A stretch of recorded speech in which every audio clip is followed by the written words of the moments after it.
kasih. Dalam kesempatan ini kami ingin menyampaikan beberapa hal hasil dari permintaan keterangan atau pemeriksaan yang tadi telah kami lakukan. Saya, Pak Anam, dan Pak BK tadi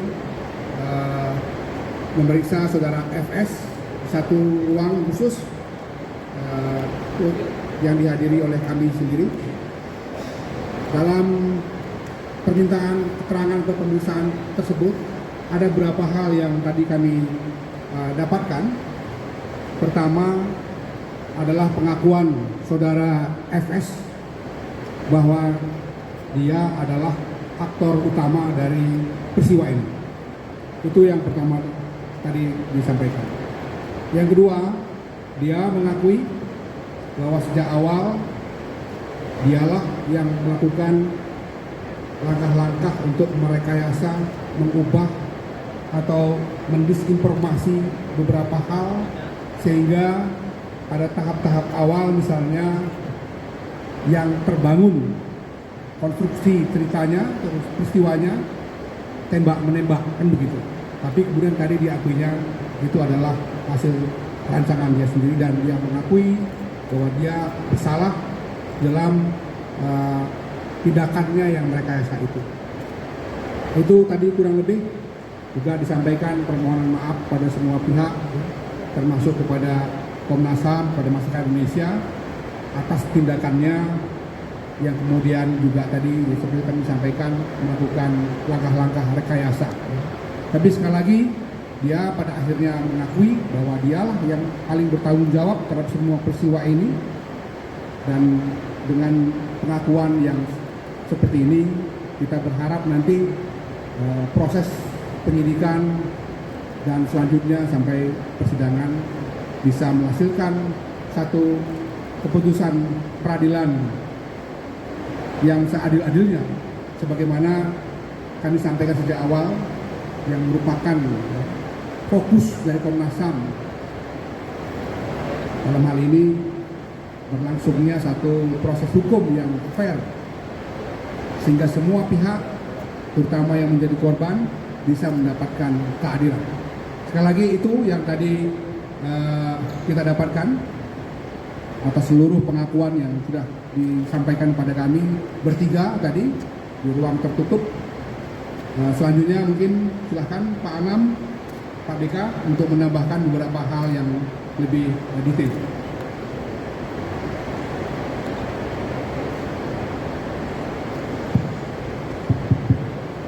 Ya, menambahkan apa yang sudah diberitahu sama Pak Tovan. Yang pertama, karena kita memang melakukan proses pemantauan dan penyelidikan ini, beberapa temuan kami selama proses itu juga kami uji ke Pak Sambo. Yang pertama adalah soal constraint waktu. Jadi soal constraint waktu ini salah satu yang paling penting adalah apakah ketika dia sampai TKP Duren 3 rumah dinas nomor 46 itu Joshua dalam kondisi hidup ataukah sudah meninggal. Dia bilang masih hidup. Yang berikutnya adalah soal apa yang terjadi di Magelang yang beberapa waktu yang lalu memang kami dalami soal ini, khususnya terkait percakapan Joshua sama Vera yang ada ancaman.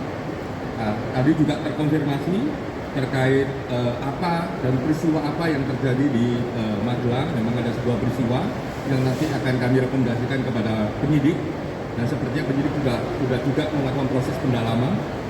Yang berikutnya adalah apa yang terjadi di Sambuling.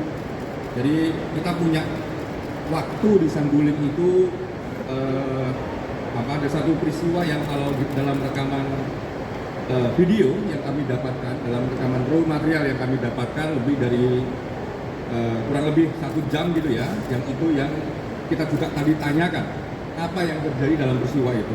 Ternyata memang ada komunikasi ya antara Pak Sambo dengan Bu Sambo, sehingga memang sangat mempengaruhi peristiwa yang ada di TKP 46. Nah, beberapa hal yang juga kami konfirmasi soal obstruction of justice.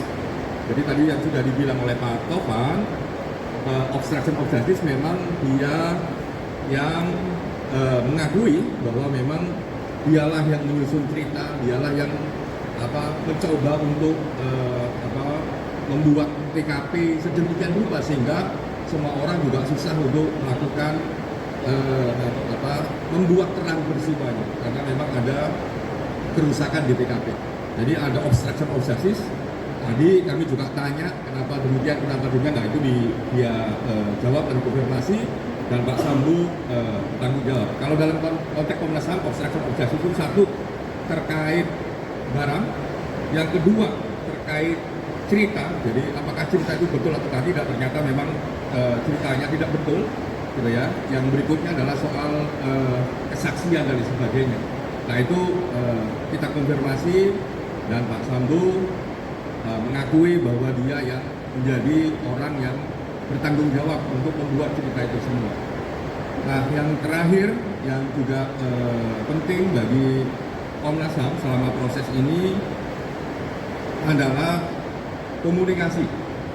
Ya, komunikasi macam-macam di cyber yang kita dapatkan juga kita konfirmasi, yaitu bagian dari obstruction of justice pasca peristiwa. Jadi kasus ini semakin terang benderang dan semoga keadilan, informasi yang terang benderang yang merupakan hak publik segera didapatkan oleh publik dan oleh kita semua. Sehingga proses penegakan hukum semakin lama semakin bisa cepat dan kita bisa mendapatkan proses pengadilan yang bisa diakses oleh semuanya. Mungkin itu. Terima kasih. Ya, saya hanya akan nambahin 2 poin, tapi tidak terkait detail yang tadi disampaikan Pak Anam dan Pak Ketua. Yang pertama adalah soal rencana permintaan keterangan Baradae. Jadi hari ini kami hanya meminta keterangan terhadap Pak Ferdi Sambo, tidak jadi Baradae. Kenapa? Karena pada saat yang bersamaan masih asesmen di LPSK, masih ada proses dengan teman-teman LPSK, sehingga kami menunda sampai Senin depan. Itu yang pertama yang saya ingin sampaikan. Yang kedua adalah pada saat ini juga sedang permintaan keterangan terhadap Ibu Putri. Jadi ada teman-teman Komnas Perempuan dan juga anggota tim dari Komnas HAM sekarang sedang meminta keterangan dari Ibu Putri. Rencananya malam ini semoga sudah mulai ya. Gitu. Jadi saya kira tambahannya hanya itu saja terkait dengan proses yang dilakukan oleh Komnas dari siang hingga sore hari ini. Terima kasih. Ya, jadi tambahan aja. Jadi ketika meminta keterangan Pak Ferdi Sambo, tidak hanya kami begitu, tapi juga ada anggota tim staf Komnas yang ikut kemudian memastikan materi-materi pemeriksaan ini bisa lancar begitu disampaikan ke Pak Ferdi Sambo, dan Pak Ferdi Sambo juga responnya juga lancar juga begitu, dan kemudian sehingga prosesnya lumayan cepat karena memang secara umum konteks peristiwanya kan sudah ketahuan semua gitu. Saya kira itu ya. Terima kasih.